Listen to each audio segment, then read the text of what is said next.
오늘 말씀은 우아한 신앙은 없다라는 말씀인데요. 에스겔 6장 8에서 14절 말씀을 통하여 함께 말씀을 묵상하기 원합니다. 지금까지 우리가 계속 에스겔 말씀을 읽고 있습니다. 에스겔 말씀의 배경은 지금 여러 번 설명하고 있는데요. 포로기 상황이죠. 전쟁의 상황입니다. 참으로 힘든 상황이다 이렇게 볼 수가 있고요. 우리가 지금 오늘 읽고 있는 6장의 말씀은 4장과 5장을 이어서 계속적으로 에스겔이 상징을 통하여 그들의 역사적 상황을 설명하고자 하는 말씀으로 읽어나갈 수가 있습니다. 특별히 이 상징은 이스라엘의 참패, 이스라엘의 패배를 알려주는 그런 모습으로 우리에게 기록하고 있는데요. 오늘 8절 말씀입니다. 그러나 너희가 여러 나라에 흩어질 때에 내가 너희 중에서 칼을 피하여 이방인들 중에 살아남은 자가 있게 할지라. 결국은 전쟁을 통하여 어떤 이는 죽음을 맞이할 수밖에 없고 또 어떤 이는 겨우겨우 목숨을, 생명을 간신히 이렇게 가지게 되는 그런 경우가 있게 되는데요. 말 그대로 전쟁이라고 하는 것, 가장 잔인한 인간의 욕망을 드러내는 현장이다 이렇게 볼 수가 있겠죠. 이 전쟁의 모습 가운데 하나가 지배의 욕구가 아닌가 싶어요. 그래서 지배의 욕구가 가장 극에 달한 악한 인간의 모습이 가득 차 있는 것으로 우리가 전쟁을 통해서 살펴볼 수 있습니다.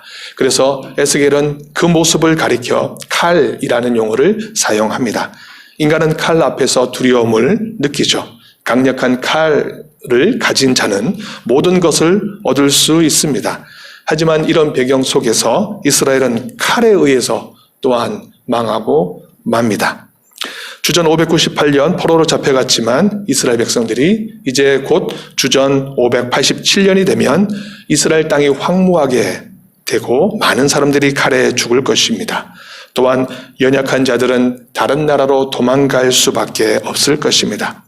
이스라엘은 주전 1000년경부터 강력한 왕권을 가진 나라를 꿈꾸었습니다. 그래서 사울을 왕으로 세웠죠.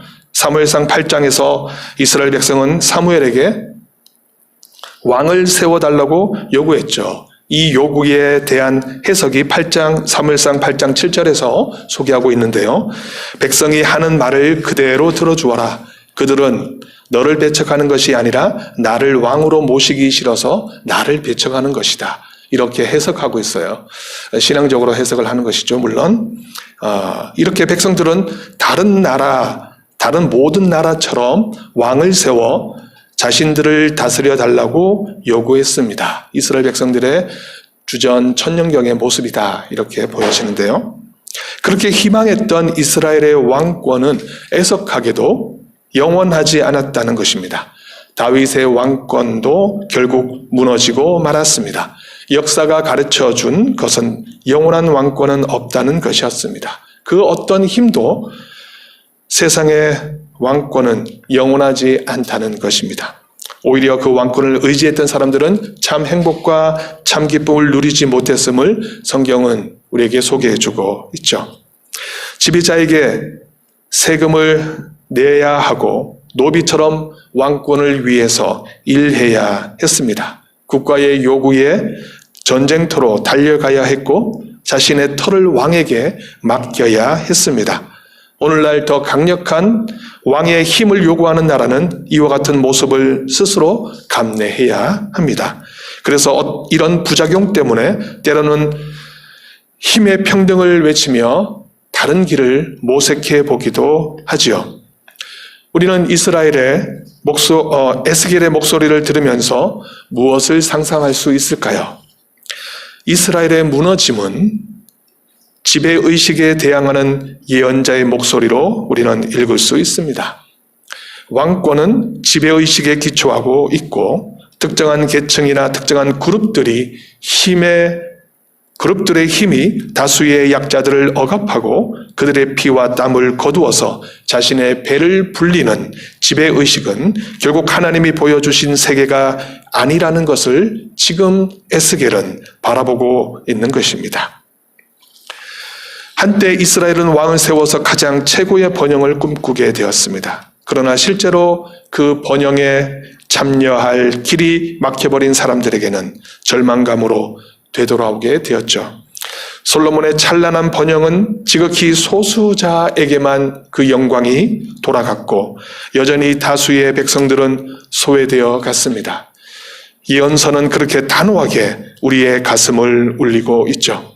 이그나티우스가 이야기했던 오늘의 그때의 예언의 현상과 지금 이스라엘의 고대 주전 6세기, 7세기 그 이전의 예언의 현상은 다르게 보여집니다.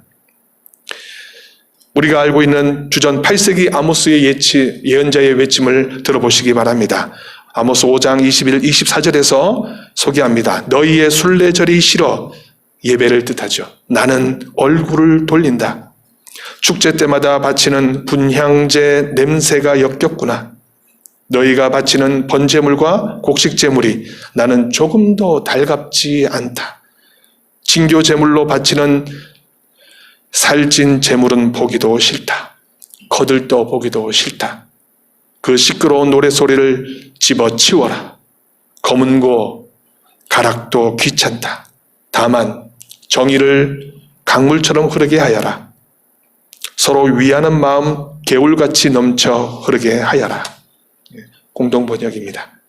각 시대의 예언자들은 지배자의 욕망을 걷어내려고 노력했습니다. 지배 세력이 범람한 시대에는 두 가지가 부족했던 것으로 보여지죠. 정의와 공의. 공동번역에서는 그 공의를 서로 위하는 마음 이렇게 새롭게 번역을 합니다. 서로 위하는 마음, 공의로운 마음.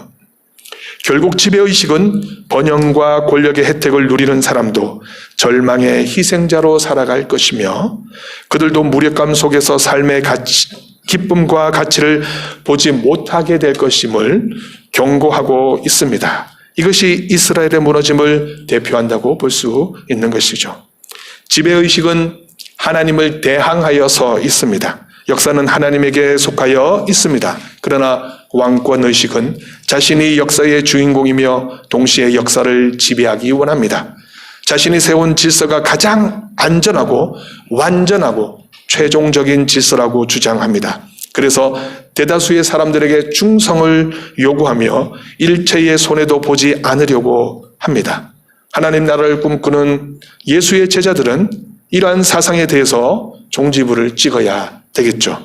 우리는 칼이 의미하는 것을 직시해야 합니다. 칼을 쓴 자는 결국 칼로 망하게 된다는 것을 예수님의 말씀을 통해서 우리가 살펴볼 수 있습니다. 그동안 이스라엘 왕국은 칼에 의지해 왔던 것이죠. 스스로 그 지점을 찾아내어서 수술을 한다면 하나님 나라가 보일 것입니다. 마태복음 5장 29절에 만일 내 오른눈이 너로 실족하게 하거든 빼어내버리라. 내 백체 중 하나가 없어지고 온 몸이 지옥에 던져지지 않는 것이 유익하다.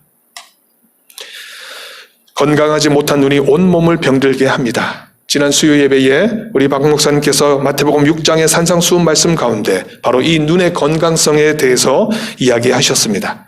지금 이 우리의 눈은 하나님 나라를 볼 수 있는 눈입니까? 아니면 여전히 지배의식으로 희망이 꺾인 채 현실의 막막함에 앞을 내다볼 수 없는 눈입니까?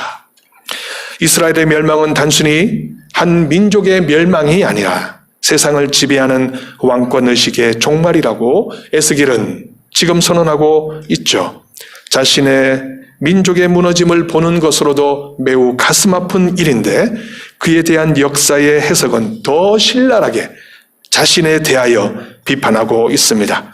그러므로 에스겔 예언서는 한편으로는 이러한 아픔을 인내하여 삶으로 살아내고 있고 다른 한편으로는 신앙적으로 또한 영적으로 죽음 속에서도 하나님의 존재를 찾고자 길을 떠나는 야인의 질문과 해답으로 우리는 읽을 수 있을 것입니다. 역사적이라 함은 598년 그리고 587년 바벨론 포로를 가리키고 있는 사건이죠. 그래서 역사는 사실, 팩트에 근거하고 있습니다. 성경은 사실을 기록함과 동시에 하나님의 활동이 어떻게 인간의 영역에서 지혜로 나타나고 있는지에 대하여 기록하면서 하나님과 인간의 영원한 대화로 일도록 우리를 인도해 주고 있습니다. 이런 면에서 영적으로 읽는다는 것은 사실을 기반으로 진리를 찾으려고 노력하는 행위다라고 말할 수 있을 것입니다. 누가복음 17장 20절에서 하나님의 나라는 눈으로 볼 수 있게 임하지 않는다고 예수님께서 말씀하신 것처럼 사실의 기반을 두고 있으나 여전히 시력이 아니라 그 나라를 찾으려고 노력하는 우리의 신앙의 태도에 달려 있다고 볼 수 있습니다. 그래서 예수님께서 요한복음 3장 3절에서 거듭나야지만 하나님 나라를 볼 수 있다고 하시지 않습니까? 이런 이유로 하나님의 나라를 말씀하실 때 예수께서는 늘 비유로 우리에게 설명해 주셨습니다. 사복음서를 통하여 매우 분명하게 이 비유의 사건을 읽어볼 수가 있는 것이죠. 에스겔은 당시 그가 살았던 시대에서 바라볼 수 있었던 하나님 나라를 표현할 때 상징을 품은 예언의 말씀으로 해석하고 있습니다. 예언은 시대를 해석하는 신앙의 표현 방법이었습니다. 그것도 늘 하나님의 시각으로 말하고 있음은 그 바라봄이 틀림없음을 강조하고 있기 때문입니다. 오늘 본문에서 에스겔은 상징의 예언을 계속 진행합니다. 그 상징은 자연을 향하여 말씀했습니다. 본문은 우리가 8절부터 읽었지만 실제적으로 6장 전체의 말씀을 우리가 살펴볼까 합니다. 2절 말씀에 인자야 너는 이스라엘 산을 향하여 그들에게 예언하라. 산. 이스라엘 산은 이스라엘 국가와 민족을 의미합니다. 에스겔 예언자가 지금 상징이나 은유로 말하는 것에 주목해 보시길 바랍니다. 이는 사실이 아니기 때문이 아니라 오히려 철저하게 현실에서 일어나는 사건, 즉 팩트에 대하여 직시하고 있기 때문입니다. 지금 그 산은 여호와의 칼로 망가져 가고 있습니다. 예언자의 눈에 보이는 그 산은 온갖 산당과 제단들과 분향 제단들이 파괴되어 온통 산을 뒤덮어버린 산으로 보입니다. 이는 철저하게 이스라엘 왕권의 몰락이자 고대 근동의 역사에서 이스라엘 백성들의 패배를 확인하는 사건인 것입니다. 이렇게 하나님이 역겨워하는 것들로 가득 차 있는 그 산이야말로 예언자가 보는 팩트라고 하는 것입니다. 그래서 열왕기하 23장 10절에 의하면 그러한 산당들에서 행해진 제의의식들에는 동물이나 때로는 인신제사, 때로는 제의적 성교 행위 등과 같은 것들로 오염되어 있었음을 확인할 수 있습니다. 이것들을 성경은 가나안 제의와 결부되었다고 소개합니다. 이렇게 민간에게 퍼진 가나안 제의의식들은 강력한 종교개혁을 시행했던 히스기야도 이루지 못했고 요시야도 결국 실패했음을 이스라엘 역사는 말해주고 있습니다. 결국 에스겔은 이스라엘 스스로 개혁되지 않고 자신의 땅을 침략한 바벨론 제국에 의해서 파괴될 것이라고 말하고 있다는 것이 매우 아이러니합니다. 스스로 오염되어져 있는 자신의 환부를 도려내지 않고는 하나님 나라를 볼 수 없는 것과 마찬가지로 우리의 신앙 또한 그렇고 결국은 이스라엘 역사에서도 이와 같은 모습을 볼 수밖에 없었습니다. 예언자의 상징은 한낱 뿌리가 없는 미래의 희망을 말하고자 함이 아니라 현실의 사건을 철저하게 비판하기 위함입니다. 자신을 멸망시킨 바벨론에 대한 비판이 아니라 철저히 자신을 향한 비판이 먼저입니다. 자신을 향한 비판은 성숙함을 이루죠. 예언자는 원치 않은 역사적인 실패를 맞이했습니다. 원치 않은 포로 생활을 경험해야 했고 원치 않지만 자신의 고향을 강제로 떠날 수밖에 없었고 결국 포로된 자로 죽음을 맞이해야 했습니다. 그러므로 예언자가 자신을 바라보는 것은 이 지옥 같은 현재의 삶을 정리하고 새로움을 맞이하기 위함입니다. 신앙은 예언자에게 우아하지 않습니다. 매우 거칠고 단호합니다.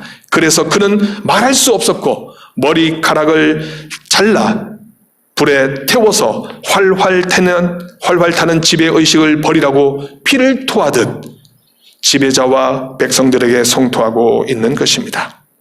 지금 에스겔의 말을 듣는 청중들은 포로로 끌려온 자들이며 다행스러운 일인지 모르겠지만 칼을 피해 살아남은 자들입니다. 그들은 그동안 거룩한 자들이다, 거룩한 백성이다 라고 불리우던 민족들이었습니다. 하지만 지금의 모습은 이방인들 중 하나임을 발견하게 되었습니다. 이 모습을 본 사람들은 그제서야 자신을 보게 됩니다. 9절 말씀에 이 전화를 모면한 사람들은 포로로 끌려가 민족들 틈에 끼어 살면서 나를 생각할 것이다. 나를 배반하고 간음하던 그 마음을 나는 부수리라. 우상들을 쫓아다니며 간음하던 그 눈을 뽑아 버리리라. 그들도 그 더러운 것을 하며 범한 고약한 일들이 하나하나 역겨워질 것이다. 어마어마한 말씀들이 쏟아져 나오고 있습니다. 결국 이스라엘 백성이 고장난 것이 무엇일까요? 마음과 눈이었습니다. 이런 신앙의 변혁을 깨닫게 한 사건은 신명기 말씀에 그대로 녹아져 있는데요. 신명기 4장 9절에 오직 너는 스스로 삼가며 내 마음을 지켜 힘써 지켜라. 그리하여 내가 내 눈으로 본 그 일을 잊어버리지 말라. 내가 생존하는 날 동안에 그 일들이 내 마음에서 떠나지 않도록 조심하라. 너는 그 일들을 내 아들들과 내 손자들에게 알게 하라. 마음을 힘써 지켜라. 눈으로 본 것을 잊어버리지 말라. 이런 혼돈이 이스라엘에게 일어난 이유가 무엇일까요? 지배의식이 그들의 시대를 난잡하게 만들었다는 데 있습니다. 왕권의식은 지배의식으로 나타나죠. 이 왕권의식은 보편적 왕권의식이 아니라 소위 창세기 1장 26절에서 28절 사이에 나타나는 하나님의 형상을 담아 몸으로 입은 인간의 모습의 왕권의식이 아니라 처절하게 개인주의적이며 이기적인 왕권의식입니다. 절대적이며 배타적이며 이기주의적인 왕권의식. 이것이 바로 에스겔이 바라보고 있는 지배의식이다. 이렇게 볼 수가 있는 것이죠. 이 지배의식은 이스라엘 왕 가문에게 절대적인 힘을 가지게 만들었습니다. 그러나 예언자의 눈에는 왕들의 힘은 연약한 백성의 땀을 도둑질했고 그들의 피를 짜내서 자신의 배를 채웠던 힘으로 보았습니다. 그렇게 그 지배의식이 더 이상 힘을 발휘하지 못한다는 사실을 보여주고 있는 것이 바로 바벨론 포로 사건이었다는 것이죠. 이 포로의 사건은 단순히 역사의 한 면만으로만 해석되지 않습니다. 이 사건의 내재적 해석은 이스라엘의 왕뿐만 아니라 세상의 모든 왕권의 지배의식이 반드시 끝장날 것이라고 선포하고 있는 것입니다. 이스라엘을 말하지만 여기에는 세상의 지배의식도 포함되어 있다는 것입니다. 기독교는 그동안 수많은 사건들을 만나면서 이 지배의식으로 자신의 우월함을 드러냈고 또한 과시했습니다.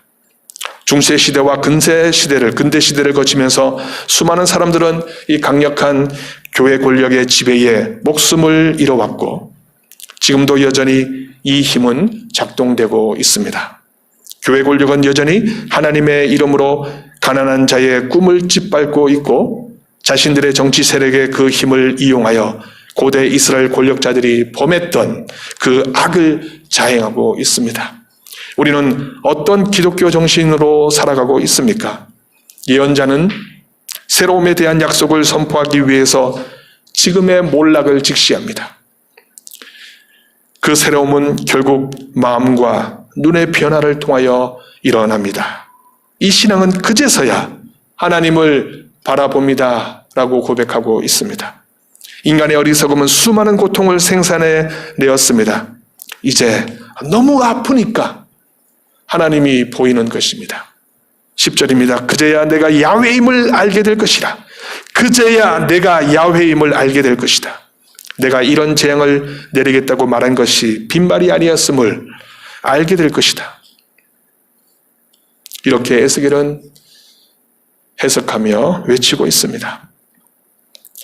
세상의 아픔을 만났던 이스라엘은 하나님에게 그 아픔의 동인이 있다고 보았습니다.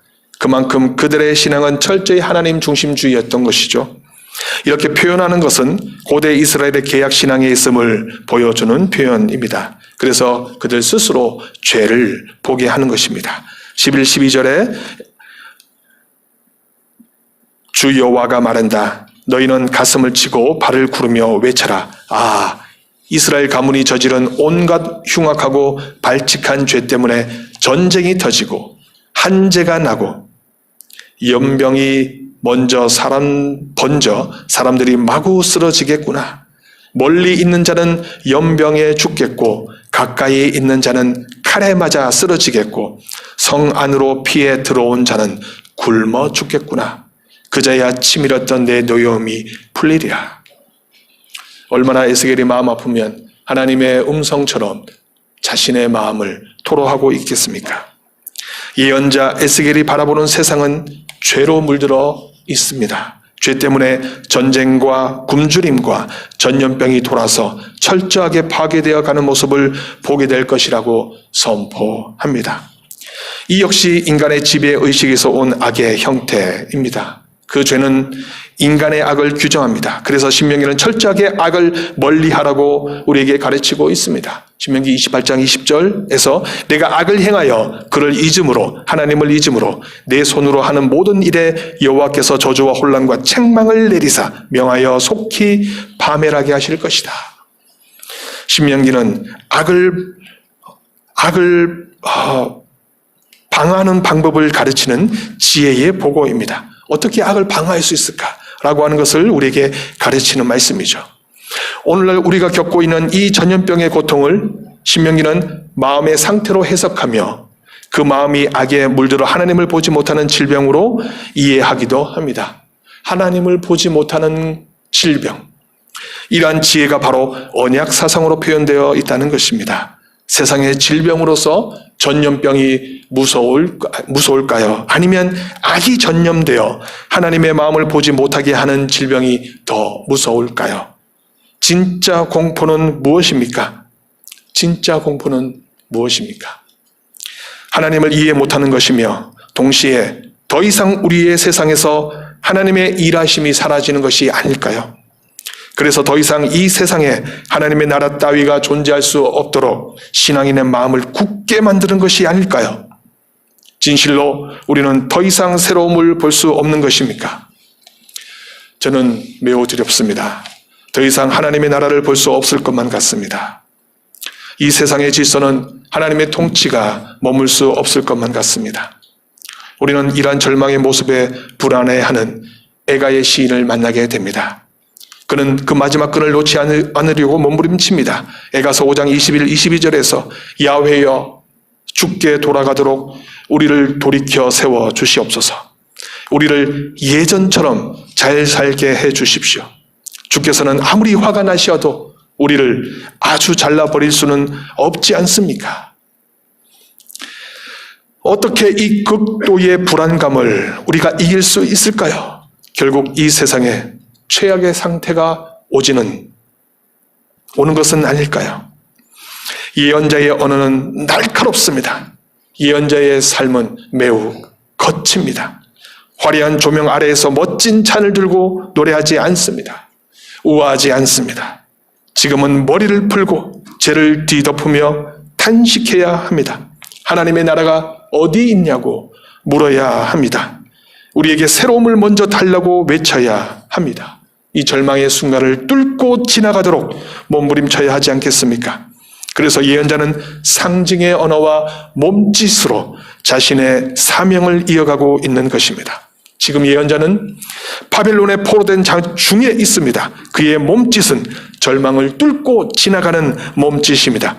그래서 그 몸짓은 거칠 수밖에 없습니다. 지금의 이 악한 상황을 이길 수 있는 것은 결국 상징으로 표현할 수밖에 없습니다. 세상은 지배의식으로 더욱더 강하게 하나님의 나라를 지워버리려고 우는 사자처럼 달려들고 있습니다.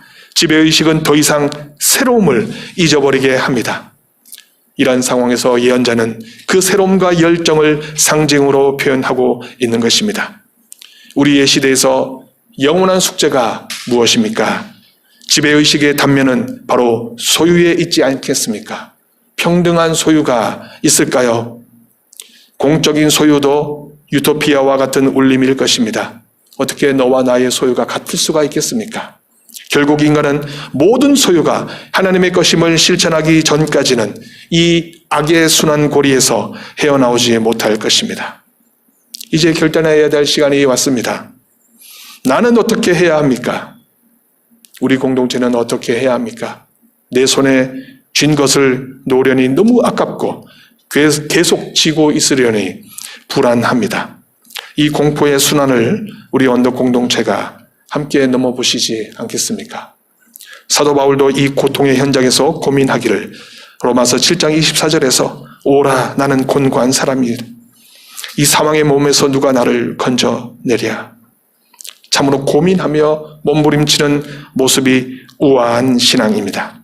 예수님께서는 요한복음 5장 24절에서 말씀하시기를 내가 진실로 진실로 너에게 이르노니 내 말을 듣고 또 나 보내신 이를 믿는 자는 영생을 얻었고 심판에 이르지 아니하나니 사망에서 생명으로 옮겼느니라. 생명을 품고 거룩한 몸짓을 하며 이 험난한 세상을 뚫고 지나가는 우리 언덕교인들이 되시기를 간절히 소망합니다. 기도하시겠습니다.